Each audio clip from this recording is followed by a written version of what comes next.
అన్న ఒక్క విషయం చెప్పేది గుర్తుపెట్టుకోండి. చేతిలో ఉన్నప్పుడు దాని విలువ తెలీదు. అది చేయి జారినప్పుడే దాని విలువ తెలుస్తుంది. అది బంధమైన, ఒక స్నేహమైన, ఒక డబ్బైనా, ఒక భూములైనా కూడా.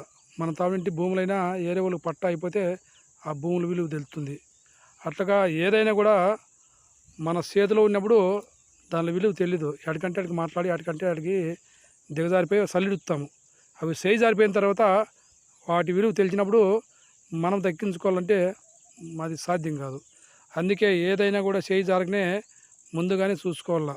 పెద్దలు చెప్పారు, ఆకులు చేతులు కాలించి ఆకులు పట్టుకుంటే పనికిరాదు అని.